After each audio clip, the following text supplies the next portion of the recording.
Hi, I'm Liron Cohen. And I'm Mimi Torchin. And you're listening to Lady Parts TV, the podcast. Whee!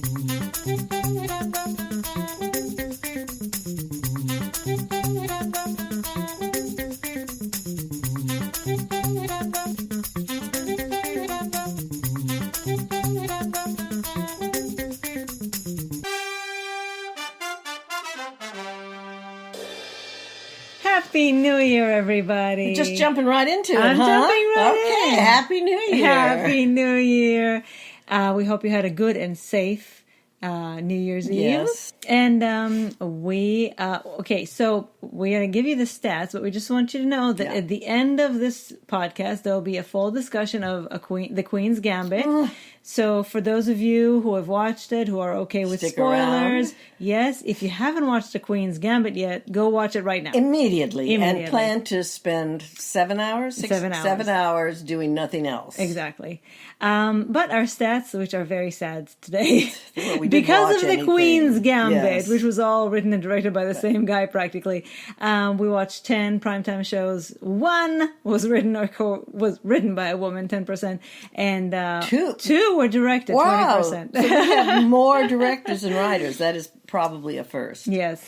Anyway, The Queen's Gambit, for those of you who have not seen it, is excellent, excellent, excellent. Go watch it and come back and listen to our discussion at the end, because we have a lot to say. I have to say that it's more than excellent, excellent. It has now displaced The Undoing as my favorite limited series of the year. Well, we'll see what happens. We'll see what happens when we get to the Lady Parts TV Awards. It's the Lady Parts TV Awards are always hard, as are all the award shows. But especially ours. There's an awful lot of quality out there. I know. All right, so we're going to start you off on a very, very unusual movie. So weird. But in a good way. Yes, it didn't appear at all when you first watched it. Anyway, I'll tell you what it's called, and then we'll get to the rest of it. It's called Shadow in the Cloud. It's now in select theaters and on VOD and digital. It was written and directed by Roseanne Liang and co-written by Max Landis. So I've been noticing a lot of movies directed by women, just sort of everywhere. It's very exciting. Well, and this had directed by women written all over it. All over it, because it was so feminist. It was just amazing.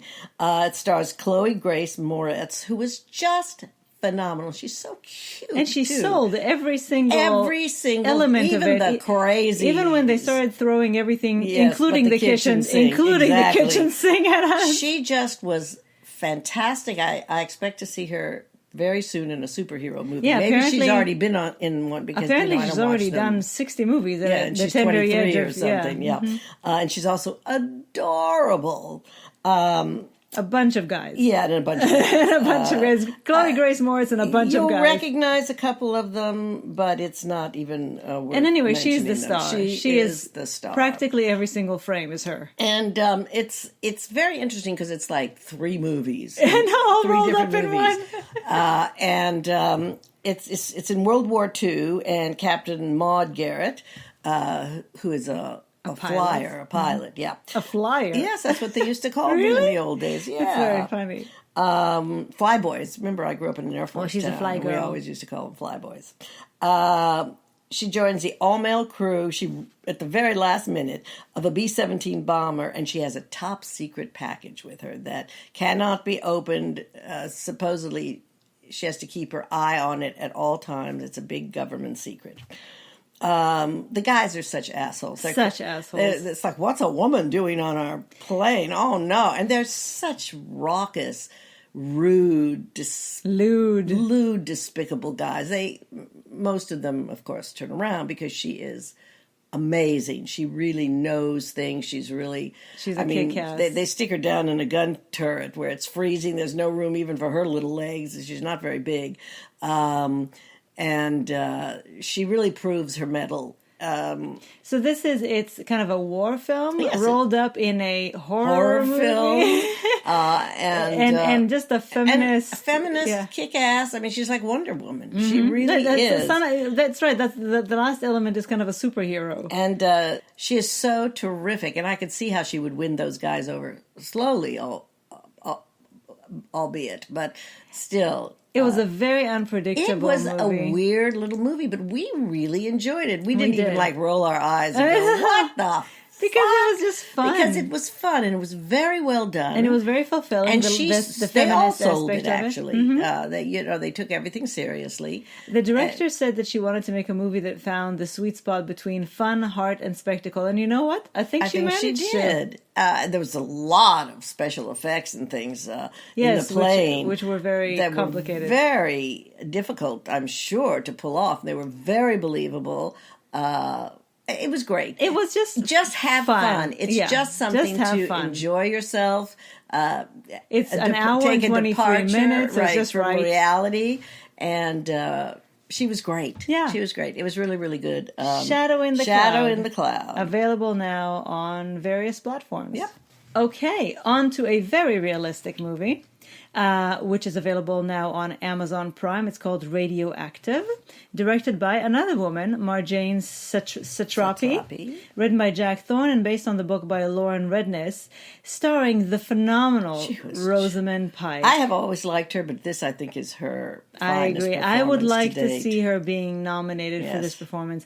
Before I continue telling you what who they are, this is the story of Marie Curie. Yes. Not to be confused with Mariah Carey. Someone we know confused them a little bit. It was very just funny. because the connection was bad and she couldn't hear well, but it was very funny. Language.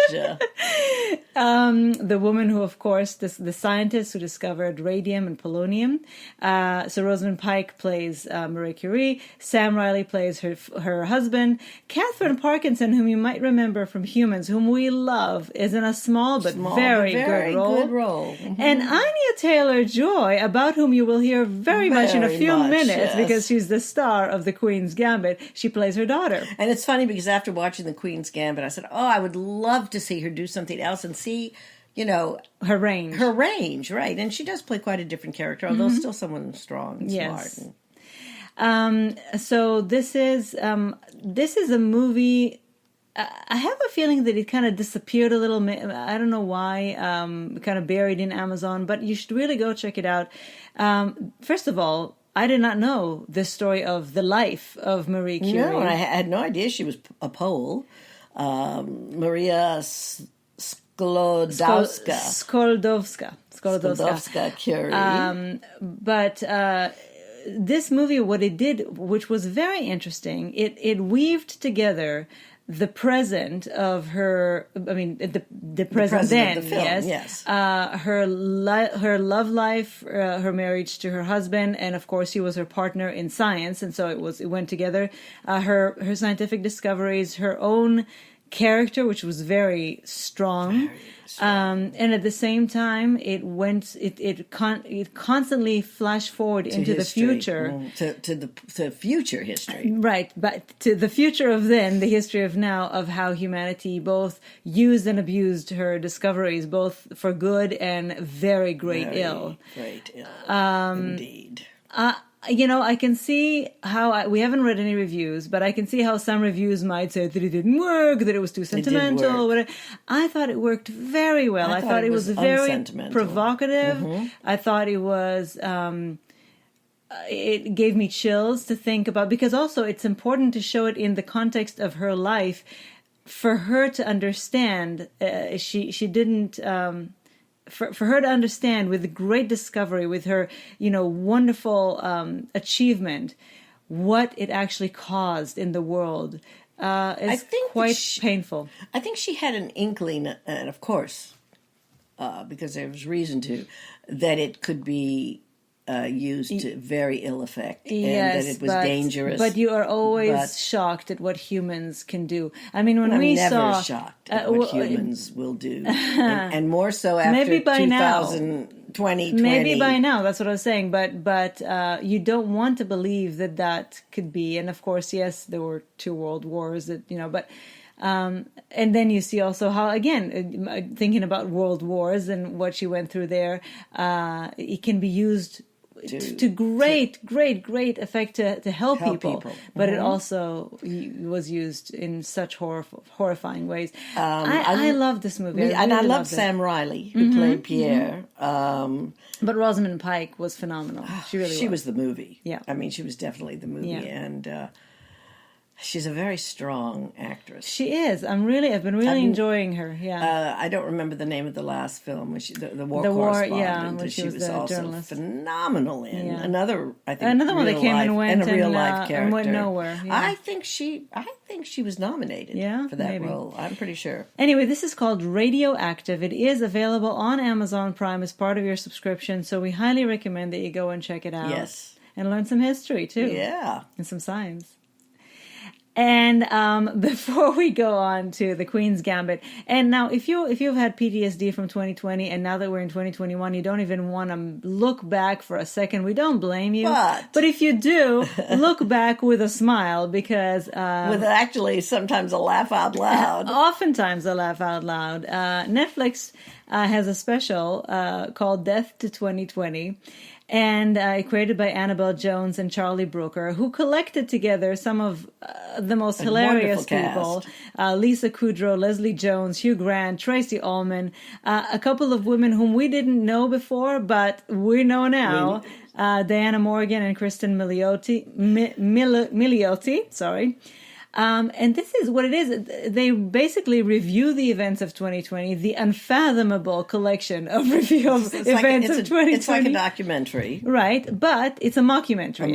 It's such a mockumentary. Because the events are real, but the commentary and the characters are fake. So, for example, Hugh Grant plays a historian. He is so good. He is so dry. Funny and so full of shit. He is hilarious and wonderful.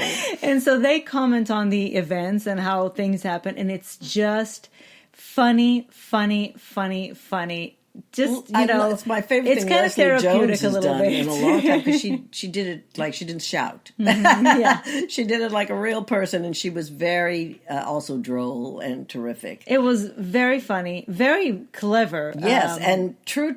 The people that it did riffs on, the types, were very well drawn. Oh, you will definitely recognize including them. Tracy Ullman, who played the Queen. I forgot about Tracy Ullman playing the Queen, which she has done before. Very funny, very smart, really an and intelligent, necessary at a year for a year like this. It was a great wrap up, as opposed to the one that yes, we tried the one on did. Amazon, which we thought would be great because it was all female comics, but it just wasn't funny. It just wasn't funny. Yeah, and we it stopped was, halfway through, so we maybe missed some good parts. Who maybe, knows? but by then, no, we didn't actually stop halfway. We were like 2/3 in. Really? We fast forwarded through some of it, but it was just bad. But this was brilliant. So do check it out. Death to 2020 on Netflix. Yes, especially now that 2020 is over. Yes, and you can remember that. Yeah, I remember. And by the way, just because we changed to 2021 doesn't mean it's over. Yeah, it's not going to happen immediately. I feel very bad for 2021 because there's so many hopes and expectations. But as we were just talking about it, on the other hand, the bar is set very low. All it needs is not to suck. Yeah, exactly. And it's already or not better. to even suck. As badly. But, I also say that, to me, 2021 only starts officially on January 20th. So. And now, to the big discussion of the Queen's Gambit, which we took a long time to get to. Everybody was saying, watch it. Oh, we loved it. We went, okay. Which goes to show why it was hard to get done, why it took 30 years to get it because I from thought, novel it's about to chess. screen. Yeah. It was created by Scott Frank, and he who stuck with it. Yes, and I think that's very probably one of the reasons it was so fantastic, because it had a single vision. It was very cohesive from start to finish. Yeah, and it was brilliant. It was brilliant in so many ways. Anyway, it stars Anya Taylor-Joy, who you will be seeing more and more and more hope. and I mean, more. she's a star now. As Beth Harmon, Bill Camp, Mary L. Let's talk for a Heller. second about Mary L. Heller, who is a director. Yes, she actually did this on her spare time. She directed. She was overlooked by the Academy for for Can You Ever Forgive Me? She did Diary of a Teenage Girl. And Will You Be My Neighbor? Will You more Be My recently? Neighbor, the one with Tom Hanks about Mr. Rogers. But as it turns out, she's also... She was my practically favorite thing about the movie. And especially her relationship with Beth. With Beth, yes. Thomas Brody Sangster, who you will remember as the cutest little boy in the whole world in Love Actually. Now he's grown up, though not that much bigger. He looks pretty much exactly the same, except a little stretched out. Yeah, and he has a little fuzz on his face. Yeah. Moses Ingram, who is a girl. Another discovery. I want to see much more of her, Jolene. Wonderful. She plays Jolene, her best friend, and Isla Johnson as young Beth. Yes, we have our first nominee for the young actor, the young actress in Lady Parts TV Awards. And it tells the story of a girl orphaned at the age of 9. If you're here, then you already know. It's not a review. Yeah. We're discussing it with you because you already know what it's about. Well, some people like spoilers anyway, as we know. Okay. We know that we had people who watched the whole season of Talking Till without watching Wentworth. That's true. Right. Okay. I see your point. Yes. She discovers and masters the game of chess was she about 9? She was 9. She was in an orphanage. Mm-hmm. And she wandered down to the basement one day, and there was the janitor, and he was playing chess with himself. And he... in just a second reluctantly of her, yes, but he saw with her how fast she caught on, and he could see immediately that her mind was made for this game. Well, she's obviously a genius, right? A prodigy. And because to me she was sort of on the spectrum as a person, but she was very introverted. But also, don't forget, she had a very, very tough childhood, very traumatic, and she had been on tranquilizers since the age of 9. That's how they in orphanages. They gave them their vitamins. Yeah, their vitamins. And at that age to take such a heavy drug could have altered the way her brain formed. And she also felt that it helped her because she would look at the ceiling, remember, and she'd watch. Well, she thought it was the key to her genius, but it, of course, wasn't. It wasn't. Anyway, the writing was excellent. The costumes I loved. Those 60s clothes. She had a penchant for fashion. After being in drab uniforms for so many years and being poor, and she had a wonderful wardrobe. To me, she at 13 or whatever, they said she was 13, but we knew she was a little older, or 14 at least, 15.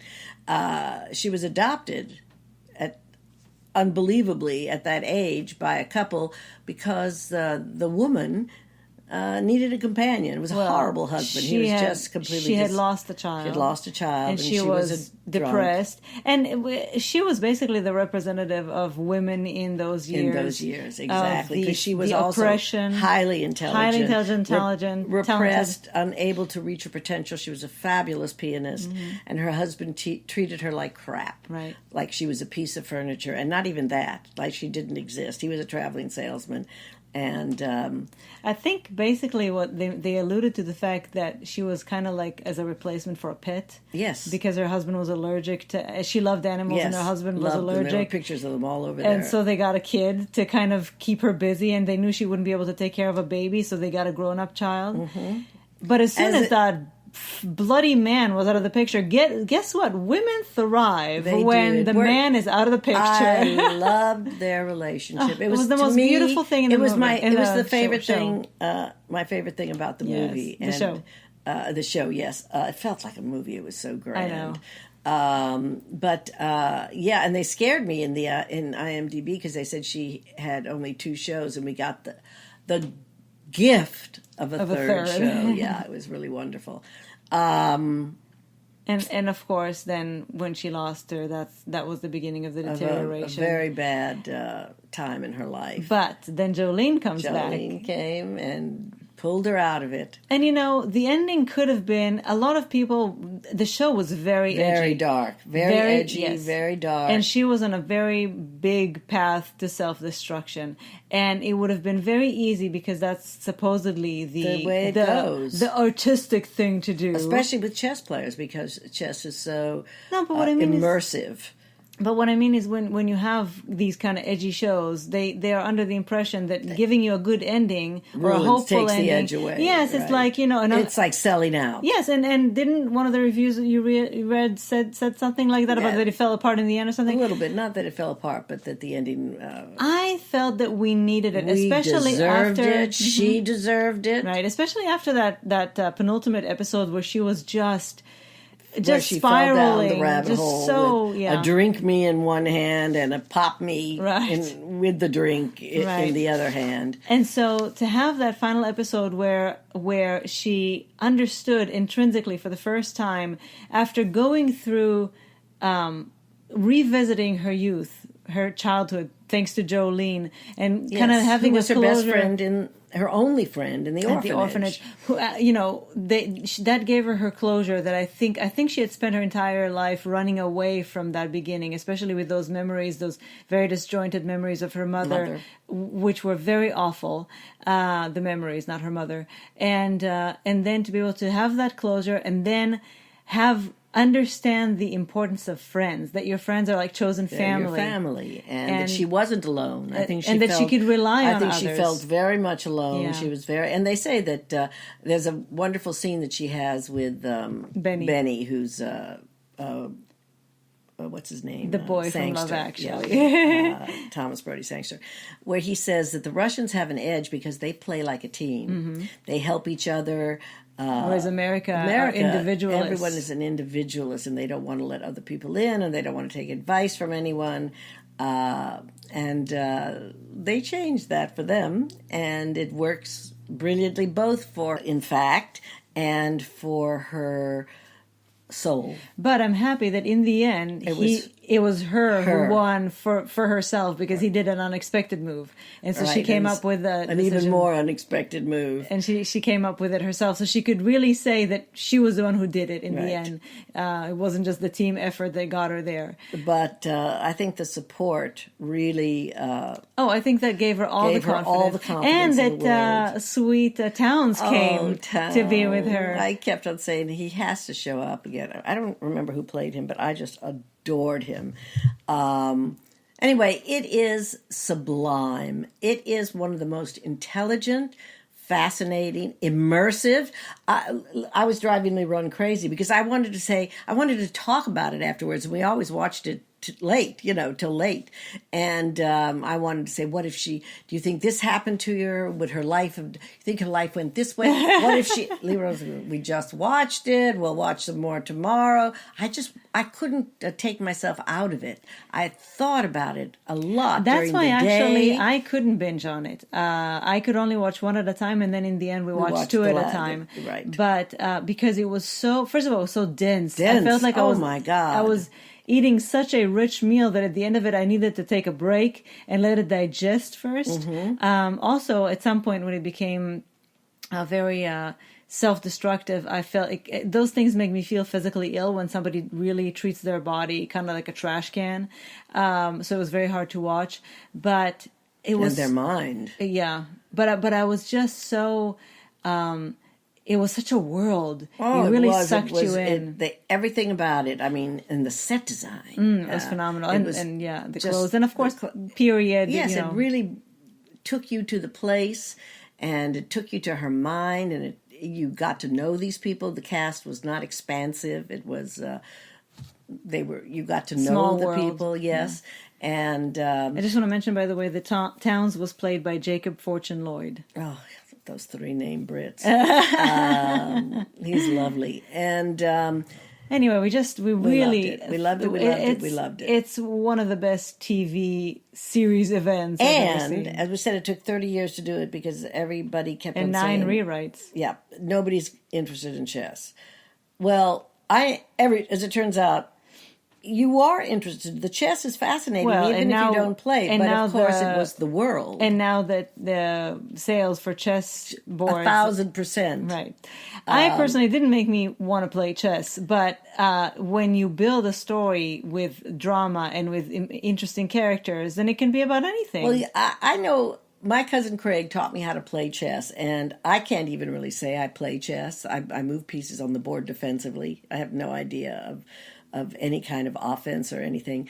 But I knew it for me, it was good that I knew enough about it to understand how the pieces move. Except I didn't understand Yeah, it, and I didn't still care. enjoyed it. So, because they build the suspense and the tension in a way that you didn't need to understand exactly what was happening to know what it meant. Yes, and like when someone tells her that she shouldn't castle at a certain point, you don't really even need to know what castling No. is.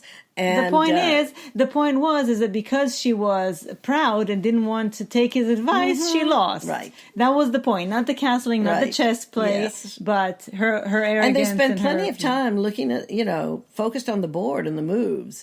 But you looked at their It's the faces. drama. And, It's the drama. exactly. And I just want to go back before we finish because we are over time. I just want to say again Aren't we always? that her relationship with her mother, her adoptive mother, was so beautiful. And there you may have heard of the Bechdel test, and that's basically used for movies, not for shows, but it's about whether two women have a conversation between themselves that has nothing to do with a man. Men. And I found that showing their relationship blossom after the man was out of the picture, and showing two independent women who were empowering each other and giving each other love, but also accepting each other as they are, liberating the other person to be who she needed to be. I felt they had such... Sorry. No, I felt they had such a great balance of lifting each other up while just allowing themselves to be. And their symbiosis, was terrific insofar as her mother becoming her manager, and that really helped. And I was afraid that she would become one of those stage mothers. And no, it was just a beautiful relationship. They were equal. They were on equal terms. They traveled. And then seeing her wear her house gown and her slippers, and after she passed away, it made me cry. Yes, it made me cry. And that final conversation with Jolene when she tells her that she's family and that she came because she needed her, and that's what she would do if she needed her. It was so beautiful. It was just divine. Because also you kind of live through it through her eyes of an orphan who never really understood and never really had that sense what her of mother drilled into her head all the time was that she had to be independent. She had to know how to take care of herself. And then she couldn't depend on anyone. Not even her own mother. Not even her own mother. Which was very tragic. Yes. Oh, it was so well made. It was so rich. Yes. When you say it was like a really rich meal, it was. Yeah. It was just like having escargot and please, no. something keep creamy, it vegan so I can enjoy some it kind too. of a very creamy pasta. And, there you go. And a lobster. No, why do you have to ruin it? Because it's not ruining it for me, ruining okay? You're just ruining it for me. And, okay, so we're going to leave you with that. And really? Yes, because it's awful. I'm talking about something so enjoyable, and you're reminding me of torturing animals. Why would you do that? There you go. See? When you're reminded, all of a sudden it's not so great. Okay, so... This is our life, people. Thank you very much for joining us. Thank you very much for joining us all throughout 2020. Yes, and we look made forward. 2020 very, very bright for us. Yes. You were bright spots. Yes. Your enjoyment of the things that we do, with things we did together, all of us. Your loyalty. We really appreciated that. Yes. And every time you write and tell us, I took your recommendation and I just loved that show or that movie. And I always say that we love to be thought of when somebody's enjoying a good show or a good movie. So thank you for that. Let's make 2021 a really good year. As best as we can. Let's make it a healthy year. And no matter what happens, let's try to make our own lives good. And meaningful and safe. And let's try to make one another's lives meaningful and safe as well. But when I say our own lives, I always include the people I love and and all of you. And all of you. Exactly. All right. We will talk to you again next week. Happy New Year. Healthy New Year. Mwah.